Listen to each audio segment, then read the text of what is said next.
नमस्कार दोस्तों, स्वागत है आप सबका टीचर्स पॉइंट 24/7 में। सीटेट 2023 जुलाई के सेशन की घोषणा हो चुकी है, नोटिफिकेशन आ चुका है, फॉर्म फिलअप भी स्टार्ट हो चुका है। तो अब काउंटडाउन स्टार्ट हो गया है, उल्टी गिनती आपकी स्टार्ट हो गई है। तो अब आपके पास समय मात्र गिने चुने कुछ मात्र दिन बचे हुए हैं, ठीक है, 1-2 महीने। और इन 1-2 महीनों में हमें ऐसी इस प्रकार की कड़ा परिश्रम करना है कि ये जो हमारा स्कोर है 120 प्लस का जो हम टारगेट लेके चल रहे हैं, इस टारगेट को पूरा करने में हम लोग सफल हो जाएं। तो स्वागत है आप सबका इस नए वीडियो में। हम लोग पढ़ रहे हैं ईवीएस की सीरीज, और आज ईवीएस में हम लोग बात करेंगे इन्वायरमेंट एंड इकोलॉजी की, जिसे हम हिंदी में कहते हैं पर्यावरण एवं पारिस्थितिकी। दोस्तों, हमने सिलेबस भी इससे पहले डिस्कस किया हुआ है। अगर जिसको अभी तक सिलेबस क्लियर नहीं है, वो सिलेबस का जो स्पेशल वीडियो है वो यूट्यूब में जाके वहाँ पे देख सकते हैं आप। तो अब हम धीरे धीरे कहीं ना कहीं जो ईवीएस का कंटेंट का जो सेक्शन है उसका जो अंतिम चरण है, उस अंतिम चरण में चल रहे हैं। तो कंटेंट जो भी सिलेबस में दिया हुआ है उसके एक या 2 क्लासेस ही बची हुई हैं। इसके बाद हम ईवीएस पैथोलॉजी और अन्य कोर्सेज पे, अन्य सब्जेक्ट्स जो है उन पे फोकस करेंगे। और कुछ अब जो है स्पीड को हमें क्या करना होगा, अब हमें स्पीड को थोड़ा सा बढ़ाना होगा। तो चलिए शुरू करते हैं इस नए टॉपिक को, पर्यावरण एवं पारिस्थितिकी को। इससे पहले हम टॉपिक को शुरू करें, आप प्लीज़ इस चैनल को लाइक और सब्सक्राइब जरूर कर दीजिए, ठीक है। और अपने दोस्तों तक, अपने जो भी आपके का जो स्टूडेंट सर्कल है, जो भी आपका छात्र सर्कल है, उन तक ये वीडियो को पहुँचाने की कृपा करें। चलिए, तो सबसे पहले जानते हैं कि पर्यावरण क्या होता है। सबसे पहले हम आधार को थोड़ा सा यहाँ पे जान लेते हैं, एक रूपरेखा क्या होती है। ईवीएस हम पढ़ तो रहे हैं, ईवीएस के पहले का जो बेस होता है, जिसे कहते हैं आधारभूत संरचना जो है, उसके बारे में हम लोग जान लेते हैं, ठीक है। तो दरअसल पर्यावरण, जिसे हम इंग्लिश में इन्वायरमेंट कहते हैं, इसका अर्थ होता है, दरअसल ये 2 तरह के वर्ड से मिलकर के बना हुआ है। एक वर्ड है वो है पर्या, और दूसरा वर्ड है वो क्या है, वर्ण। तो ये 2 तरह का वर्ड है जिसको मिलाकर एक ये वर्ड बनाया गया है। पर्या शब्द का मतलब होता है कि हमारे चारों ओर, ठीक है। और आवरण शब्द का अर्थ होता है, जिन्होंने हिंदी में संधि विच्छेद जिन्होंने पढ़ा होगा उनको अच्छे से समझ में आ रहा होगा कि हम कैसे संधि विच्छेद कर रहे हैं। तो अगर हम पर्यावरण का संधि विच्छेद करेंगे तो ये कौन सी संधि होगी, कृपया कमेंट बॉक्स में हमें जल्दी से बताइए, कमेंट करके, जो लोग अभी इस वीडियो को देख रहे हैं, ये कौन सी संधि है और किस प्रकार की संधि है पर्यावरण, ठीक है। और आवरण का अर्थ होता है कि घिरा हुआ। तो मतलब जो हमें चारों ओर से घेरे हुए है उसे ही हम क्या कहते हैं, उसे ही पर्यावरण कहते हैं। दरअसल पर्यावरण कहीं से कोई रॉकेट साइंस नहीं है, कहीं अलग से कोई वर्ड नहीं आया हुआ है, कोई अलग से कहीं से टेक्नोलॉजी नहीं आई हुई है। पर्यावरण का जो मूल मतलब होता है वो ये होता है कि जो हमारे चारों तरफ व्याप्त है, जो हमारे चारों तरफ जो चीजें ढकी हुई, जिनसे हम ढके हुए हैं, उसी को हम पर्यावरण कहते हैं। यही इस शब्द का मूल अर्थ होता है पर्यावरण का, ठीक है। और हमारे जीवन में जो प्रत्येक घटनाएं होती हैं वो इसी पर्यावरण के अंदर ही संपादित होती हैं। एक जीवधारी और पर्यावरण के मध्य अन्योनाश्रय संबंध भी होता है। अगर हम इस शब्द की उत्पत्ति की बात करें तो पर्यावरण जो शब्द है, इसको अंग्रेजी में जिसे हम इन्वायरमेंट कहते हैं, हालांकि आप लोग इस शब्द से कुछ ज्यादा ही परिचित होंगे अब, ठीक है। तो दरअसल इसकी उत्पत्ति जो है फ्रेंच शब्द से हुई है। फ्रेंच का एक शब्द होता है जिसे हम कहते हैं इन्वायरनर, ठीक है। इन्वायरनर से इसकी उत्पत्ति होती है, जिसका अर्थ, इन्वायरनर का अर्थ जो फ्रेंच में होता है वो क्या होता है, पड़ोस होता है, ठीक है। पड़ोस मतलब पास में। तो इसी शब्द से ये पर्यावरण, इन्वायरमेंट शब्द बना हुआ है। ये है इसकी उत्पत्ति के बारे में, कैसे पर्यावरण शब्द दरअसल मूल रूप से कैसे ये हमारे यूज में कैसे आया, कहां से ये इसकी उत्पत्ति हुई, ठीक। तो अब अगर हम पर्यावरण के घटक की बात करें तो दोस्तों, पर्यावरण के मुख्यतः 2 घटक होते हैं। पहला घटक क्या होता है, वो प्राकृतिक घटक होता है। दूसरा जो होता है वो मानव निर्मित घटक होता है, ठीक।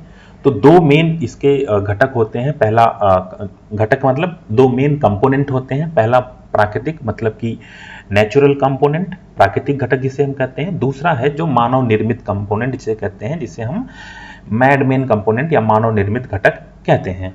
तो वन बाय वन अगर हम इनकी बात करें तो सबसे पहले जानते हैं प्राकृतिक घटक क्या, जैसा कि नाम से ही आपको क्लियर होगा कि प्राकृतिक घटक क्या हो सकता है या फिर नेचुरल कंपोनेंट क्या हो सकता है।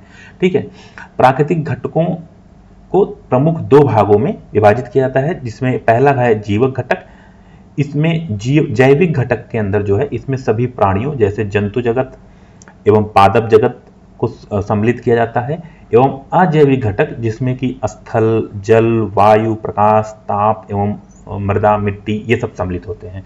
तो जो प्राकृतिक घटक मतलब होता है जो नेचुरल कंपोनेंट होता है, जो नेचर ये प्रकृति से हमें अपने आप से मिला हुआ है। तो ये जो इसको दो पार्ट में डिवाइड किया गया। पहला जो है वो जैविक पार्ट था। जैसे इस जैविक पार्ट में जितने भी सजीव वस्तुएं होती हैं उसमें जीव जंतु भी आ जाते हैं, सभी प्राणी आ जाते हैं, पादप पेड़ पौधे भी उसमें ही आ जाते हैं, क्योंकि ये भी कहीं ना कहीं सजीवों की श्रेणी में आते हैं। अपने पिछले वीडियो में इस चीज़ों को हम लोगों ने क्या किया है, बहुत ही एक्सपैंड करके इस चीज़ को डिस्कस वहाँ पे किया गया है। तो अगर आप अभी डायरेक्ट इस वीडियो पे लैंड हो रहे हैं तो आपसे रिक्वेस्ट है कि प्लीज़ प्लेलिस्ट में जाके, ईवीएस के प्लेलिस्ट में जाके आप सारी वीडियोस को वन बाय वन क्या करें, देखें। तो आपको ये जो यहाँ पे कॉन्सेप्ट है वो और अच्छे से क्लियर हो जाएगा और आपका आधार भी मजबूत बन जाएगा, आपका बेस भी और मजबूत बन जाएगा। ठीक है, दूसरे जो घटक होते हैं जो अजैविक घटक होते हैं, जिसमें कि निर्जीव चीजें जैसे कि स्थल, जल, वायु, प्रकाश, ताप, मृदा, ये सब सम्मिलित होते हैं। ये सब भी प्राकृतिक घटक मतलब नेचुरल कंपोनेंट के अंदर ही पाए जाते हैं, इनके ही भाग होते हैं। दूसरा जो पर्यावरण के जो मुख्य घटक है, दूसरा जो है उसमें मानव निर्मित घटकों की बात करते हैं। मतलब हम जो मनुष्यों द्वारा बनाया गया है ऐसे कंपोनेंट्स की बात करेंगे जो मनुष्यों ने बनाया है, जो हमने आपने मिलकर बनाया है, हम उन कंपोनेंट्स की बात करेंगे। और इन कंपोनेंट में अगर हम बात करें, मैडमेन कंपोनेंट की बात करें तो इसमें इमारतें, जो बड़ी बड़ी बिल्डिंग्स हैं, इनका उपयोग, सड़क, पुल, पार्क, संस्कृति आदि को, इन सबको क्या किया जाता है, सम्मिलित किया जाता है। अगर हम पर्यावरण के क्षेत्र को पूरा अगर डिवाइड करें तो इनको हम चार भागों में डिवाइड कर सकते हैं। पहला क्या है, पहला है स्थल मंडल, दूसरा है जल मंडल, चौथा है वायुमंडल और तीसरा है वायुमंडल और चौथा है जैव मंडल। ये चार तरह के विभाजन हम पूरे पर्यावरण को अगर हम विभाजित करने की बात करें तो इन चार कैटेगरीज में हम क्या कर सकते हैं, इसको डिवाइड कर सकते हैं। ठीक है, अब हम बात करते हैं पारिस्थितिकी क्या होता है। पारिस्थितिकी मतलब इकोलॉजी क्या होती है। ठीक है, अभी तक हम बात कर रहे थे कि पर्यावरण क्या होता है, लेकिन अब हम बात करेंगे पारिस्थितिकी क्या होती है। ठीक, तो सर्वप्रथम 1935 में, ठीक है, एक एजी टेंसले नाम के व्यक्ति थे जिन्होंने पारिस्थितिकी तंत्र की विचारधारा का प्रतिपादन किया। तो दरअसल पारिस्थितिकी तंत्र के अध्ययन को पारिस्थितिकी या इकोलॉजी क्या कहते हैं हम लोग, कहा जाता है नॉर्मल बोलचाल की भाषा में। और पारिस्थितिकी तंत्र में प्रकृति की क्रियात्मक, ये जो पारिस्थितिकी तंत्र होती है, जो इकोलॉजी होती है, दरअसल ये प्रकृति की क्या होती है, प्रकृति की क्रियात्मक इकाई होती है, जिसकी प्रकृति अस्थायी व अस्थायी तथा इसका आकार छोटा या बड़ा कुछ भी हो सकता है। जैसे कि सामुद्रिक पारितंत्र, वनीय पारितंत्र, स्वच्छ जलीय पारितंत्र, मरुस्थलीय पारितंत्र इत्यादि, उष्णकटिबंधीय पारितंत्र या फिर उत्पादक पारितंत्र, सबसे उत्पादक पारितंत्र। तो मतलब कि इस पूरे इकोलॉजी सेक्शन को, इस पूरे पारिस्थितिकी तंत्र को यहाँ पे जो अलग अलग भागों में हम अगर बात करते हैं तो उसमें ये कुछ मुख्य प्रकार जो होते हैं वो इस तरह से होते हैं।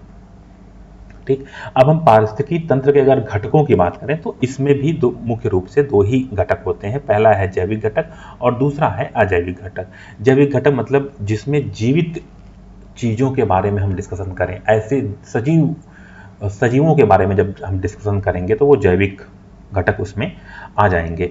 और इस घटक में क्या क्या हो सकते हैं, जैविक घटक में क्या क्या हो सकते हैं, तो जैविक घटक में इसमें उत्पादक जैसे पौधे और उपभोक्ता हिरण, गाय, बाघ, लोमड़ी और अपघटनकर्ता जैसे जीवाणु, कवक आदि सम्मिलित होते हैं। ठीक है, पौधों को उत्पादक, क्योंकि उत्पादक ही पौधे हैं और उपभोक्ता कौन है, जैसे हिरण का मुख्य रूप से भोजन क्या है, हिरण मुख्य रूप से घास चरता है, ठीक, घास खाता है। तो घास दरअसल हिरण क्या है, हिरण एक तरह से उपभोक्ता हुआ अगर हम पारिस्थितिकी तंत्र के हिसाब से देखें। और पौधे क्या हुए, पौधे उत्पादक हुए, ये घास को उत्पन्न कर रहे हैं, मतलब ये प्रोडक्शन कर रहे हैं। और कंज्यूम कौन कर रहा है, कंज्यूम उस कुछ खास कैटेगरी के जीव जंतु हैं जो उस चीज़ों को कंज्यूम कर रहे हैं। वहीं पे कुछ अपघटनकर्ता भी हैं, जैसे जीवाणु, कवक सम्मिलित इसमें हैं, ये क्या करते हैं, ये अपघटनकर्ता की श्रेणी में आते हैं।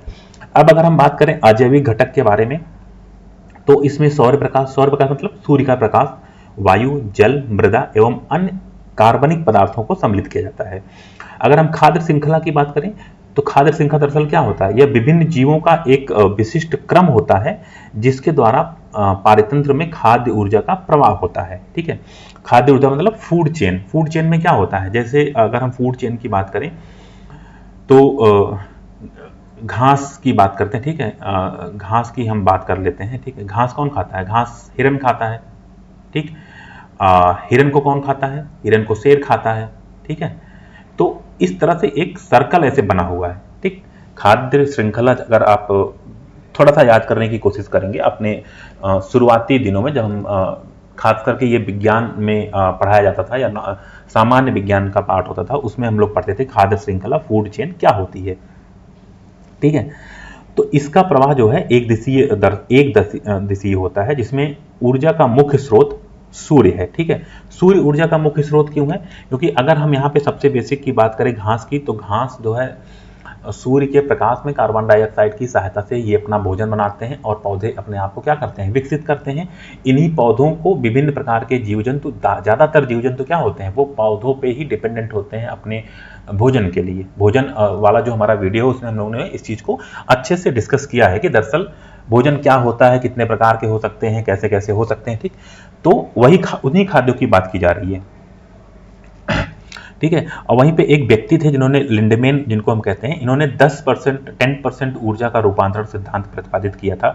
10% दरअसल ऊर्जा का रूपांतरण सिद्धांत क्या होता है कि जो भी 100% जो एनर्जी होती है, ठीक है, जो 100% ऊर्जा होती है, जिसमें 90% ऊर्जा जो है क्या हो जाती है, वो हानि हो जाती है, और 10% ऊर्जा का क्या होता है, रूपांतरण हो जाता है एक स्थान से दूसरे स्थान तक।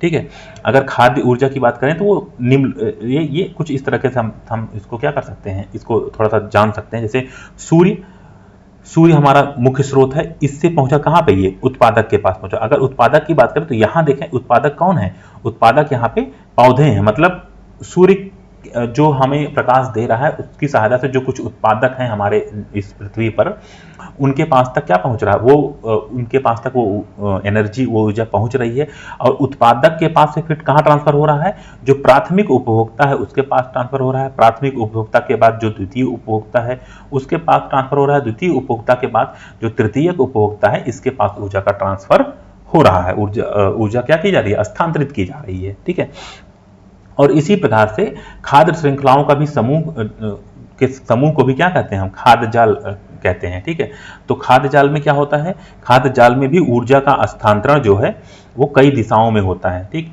खाद्य जाल पृथ्वी के प्राकृतिक संतुलन के लिए अनिवार्य कड़ी माना जाता है। ठीक है, तो जो ये खाद्य जाल है वो भी क्या है, वो भी एक रूप से ऊर्जा का, उसमें भी ऊर्जा का क्या होता है, उसमें भी ऊर्जा का स्थानांतरण ही किया जाता है। ऊर्जा को एक जगह से दूसरी जगह पर ट्रांसफर की जाती है। ठीक, वो हमारा खाद्य जाल भी एक तरह से हमारे लिए, हमारे पारिस्थितिकी तंत्र के लिए बहुत ही उपयोगी है। तो ये तो हो गया पर्यावरण और पारिस्थितिकी के बारे में। अब हम बात करेंगे पर्यावरण के संरक्षण के बारे में। ठीक है, तो पहले हम ये जानेंगे कि पर्यावरण का संरक्षण दरअसल क्या होता है। पर्यावरण का संरक्षण, तो पर्यावरण का जो संरक्षण होता है उसमें हम जो क्या करते हैं, वो पर्यावरण की गुणवत्ता में ह्रास होने पर इसका सीधा असर मानवीय स्वास्थ्य पर पड़ता है। ठीक, पर्यावरण संरक्षण से क्या मतलब है, कैसे हम पर्यावरण को बचा सकते हैं, कैसे इस मतलब पूरे इन्वायरमेंट को कैसे हमें बचाना है उसके बारे में हम बात, कैसे उसे संरक्षित कर सकते हैं। संरक्षित मतलब बचा सकते हैं, कैसे उसको संरक्षित कर सकते हैं। तो सबसे पहले की है कि पर्यावरण की जो भी गुणवत्ता है पर्यावरण की, इसका नुकसान न किया जाए किसी भी प्रकार से। ठीक है, तो नुकसान नहीं होगा तो क्या होगा, पर्यावरण उसका संरक्षण तब थोड़ा सा ज्यादा इजी हो। नुकसान कैसे हो सकता है, जैसे विभिन्न प्रकार के हम लोग क्या कर रहे हैं, विभिन्न प्रकार अलग अलग तरह के प्रदूषण जो हम खास करके हम अगर बात करें, मानव की बात करें, इंसानों की बात करें, तो बहुत सारे प्रदूषण हम कर रहे हैं। और वो प्रदूषण जो है, चाहे वो वायु प्रदूषण हो, चाहे वो जल प्रदूषण हो, चाहे वो ध्वनि प्रदूषण हो, तरह तरह के प्रदूषण, तरह तरह के केमिकल्स जो हम इस पूरे मंडल पर, इस पूरे पृथ्वी मंडल पर जो हम दरअसल जिसका निष्कासन कर रहे हैं, निष्कासन जिसको हम निष्कासित कर रहे हैं अपने उपयोग में लाने के बाद जमीन पर फेंक देना, कहीं पर फेंक देना, ठीक है।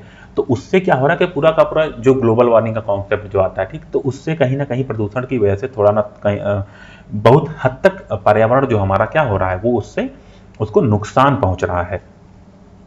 और जब पर्यावरण का नुकसान होगा तो उसमें जैविक विविधताओं का भी नुकसान होता है, उसका भी नुकसान होता है, ठीक है।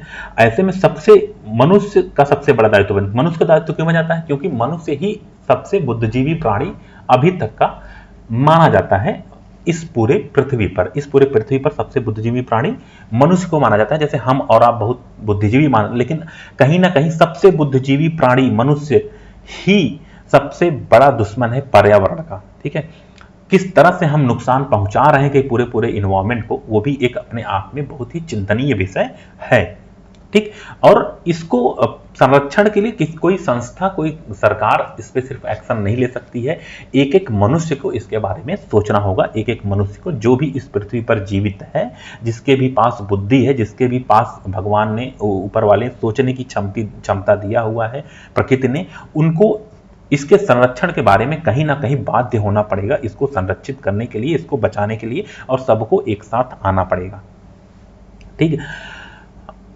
और वही है, मानवीय गतिविधियां ही ऐसी हैं जो सबसे ज्यादा क्षति पहुंचा रही हैं। यहाँ पे भी हम लोगों ने अभी तक वही बात कर रहे थे कि कौन कौन सी गतिविधियां हैं, उसमें एक्स नंबर ऑफ गतिविधियां हैं, उनकी उन गतिविधियों की कोई लिमिट नहीं है। हम डिफरेंट डिफरेंट प्रकार से पोल्यूशन कर रहे हैं, डिफरेंट डिफरेंट प्रकार से जो है इस पूरे पर्यावरण, इस पूरे इन्वायरमेंट को कहीं ना कहीं क्षति पहुंचा रहे हैं।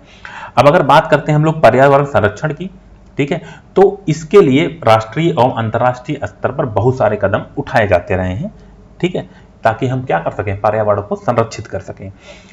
अंतर्राष्ट्रीय स्तर पर भी इसके लिए सम्मेलन होता है। जैसे कि अगर हम कहें स्टॉकहोम सम्मेलन 1972 से शुरू ये इसका स्थापना की गई है, ठीक है। यह पर्यावरण के संरक्षण के संबंध में पहला अंतर्राष्ट्रीय प्रयास था।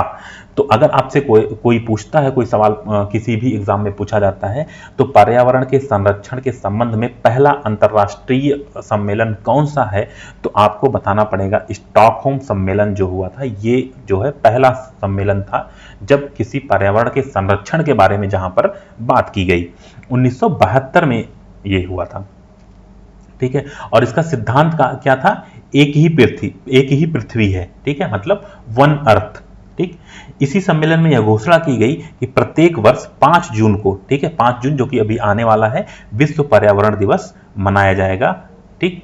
वर्ल्ड इन्वायरमेंटल डे मनाया जाएगा कब? 5 जून को। तो अगर आपसे पूछा जाता है कि विश्व पर्यावरण दिवस कब मनाया जाता है, तो अब आप उस स्थिति में 5 जून वाले ऑप्शन को टिक करेंगे।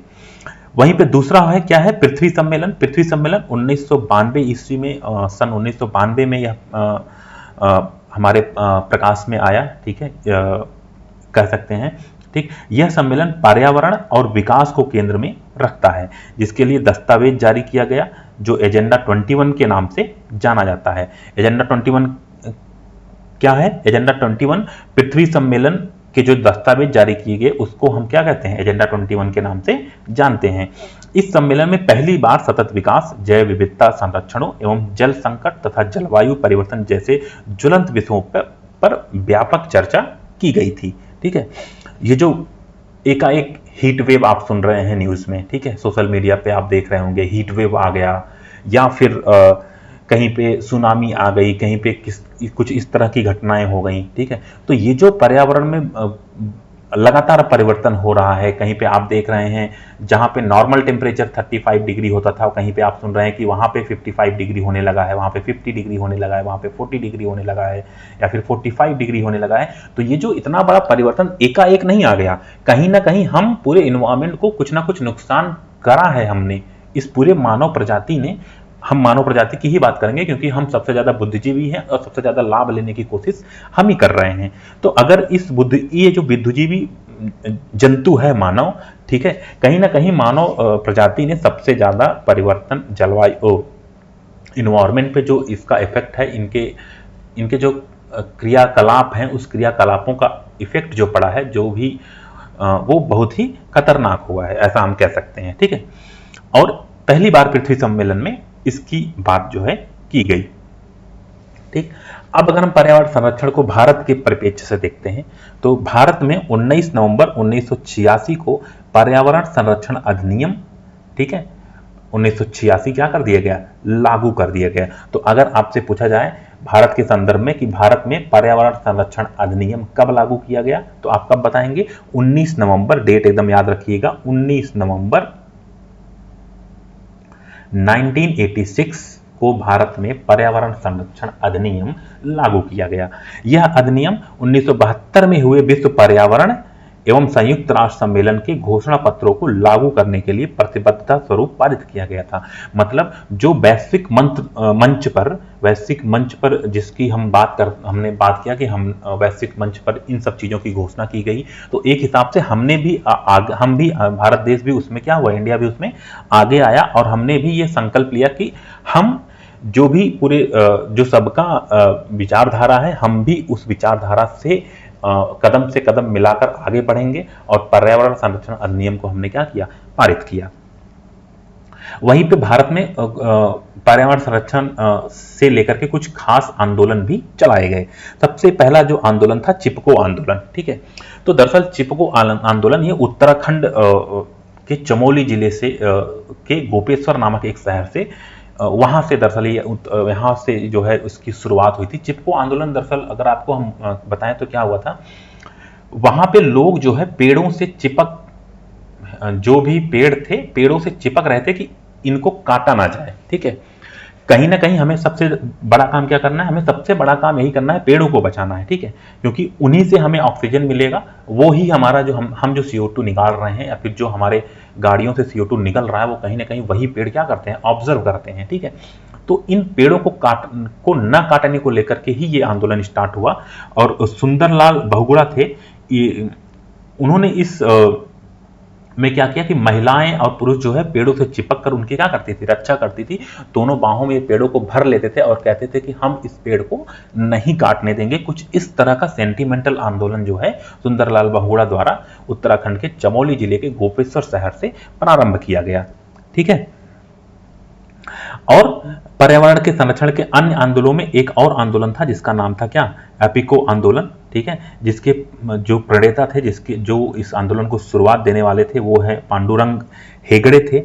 ठीक, यह भी बिल्कुल चिपको आंदोलन जैसा ही था, जिसकी शुरुआत 1993 में दरअसल की गई थी और कर्नाटक में इसकी शुरुआत हुई थी। तो दोनों आंदोलन, चिपको आंदोलन की शुरुआत कहां हुई थी, उत्तराखंड के चमोली जिले के गोपेश्वर शहर में। वहीं एपिको आंदोलन का शुरुआत कहां पे हुआ था, 1993 में कर्नाटक में इसका शुरुआत किया गया था। वन संरक्षण भारत में वनोन्मूलन के लिए कई कारकों में उत्साही है, जैसे कि कृषि एवं विस्तार, स्थानांतरित कृषि, जलाने के लिए लकड़ी का उपयोग, पहाड़ी क्षेत्रों में ढलान पर कृषि, खनन, बड़े बड़े बांधों का निर्माण, ये सब क्या करता है, जहां पे हम चाहते हैं कि जितने भी जंगल हैं, जंगल काट के हम क्या कर दें, खेत बना दें, बड़े बड़े बिल्डिंग्स बना दें, बड़े बड़े फैक्ट्रियां बना दें, और हमको लगता है कि वो हमारा डेवलपमेंट होगा। बट नहीं, ये सोच कहीं ना कहीं, इस सोच ने हमको क्या कर दिया, पूरे मानव समाज को, पूरे मानव जाति को एक ऐसी दिशा में मोड़ दिया कि अब हम कहीं ना कहीं मजबूर हो गए हैं, अब हमारे पास कोई ऑप्शन नहीं बचा है। आप आए दिन सुनते होंगे कि AQI एयर क्वालिटी इंडेक्स बहुत खराब हो चुका है, 600 के ऊपर हो चुका है, जहां पे 50 और 60 70 होना चाहिए था, 100 होना चाहिए था, वो 600 700 चला जाता है। क्यों चला जाता है, क्योंकि वहां पे कोई सिस्टम नहीं बन पा रहा है। जो इतना अधिक मात्रा में CO2 प्रोड्यूस किया जा रहा है, इतनी अधिक मात्रा में CO2 वहां पे निकल रहा है कि वहां पे जो भी तंत्र है, पारिस्थितिकी तंत्र, जो भी पेड़ पौधे हैं, वो उस CO2 को कंज्यूम नहीं कर पा रहे। सिंपल सी बात है। अगर 100 kg CO2 यहाँ पे निकाला जा रहा है और सिर्फ 40 kg CO2 जो है क्या हो जा रहा है, ये पेड़ पौधों या और अन्य घटकों में तब्दील हो रहा है, तो बाकी का जो 60 kg बचता है, ये क्या होगा, ये हमारे वायुमंडल में घूमता रहेगा और फिर कहीं ना कहीं बाध्य हो जाएगा हर एक इंसान इसी CO2 को सांस के रूप में लेने के लिए, और आंखों में जलन, सांस की अनेक तरह की बीमारियां, गुर्दों, किडनी में तरह तरह की बीमारियां क्या होंगी, यही इसके क्या होंगे, मुख्य रूप से कारक होंगे, और कहीं ना कहीं ये बहुत ही नुकसानदायक है। ठीक, अब इस कार्यक्रम में क्या किया गया, इस कार्यक्रम में वनों को संरक्षित किया जाना का लक्ष्य रखा गया, जिसके तहत संरक्षण एवं वृक्षारोपण के लिए भारत सरकार ने कई सारे कार्यक्रम चलाए। 2006 में भारत के जनजाति मंत्रालय द्वारा वनों के अधिकार के संबंध में एक विधेयक लाया गया जो 31 दिसंबर 2007 से क्या हो गया, ये प्रभावी हो गया।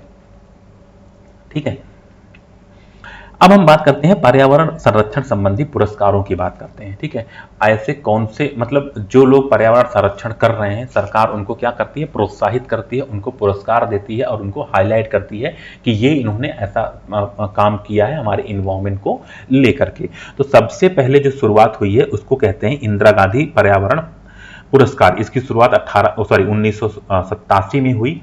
यह संगठन या किसी एक व्यक्तिगत स्तर पर किसी अतुलनीय योगदान के लिए दिया जाता है। किस योगदान के लिए, पर्यावरण संरक्षण संबंधी योगदान के लिए। जब आप इन्वायरमेंट के लिए कुछ करते हैं, ठीक है, जब आप पर्यावरण के लिए कुछ करते हैं तो उसमें आपको ये इनाम, ये पुरस्कार दिया जाता है। दूसरा राजीव गांधी पर्यावरण पुरस्कार, इसकी शुरुआत 1993 में हुई थी। यह भी पर्यावरणीय संरक्षण संबंधी योजनाएं लागू करने एवं औद्योगिक संस्थानों को ये क्या कर दिया जाता है, दिया जाता है।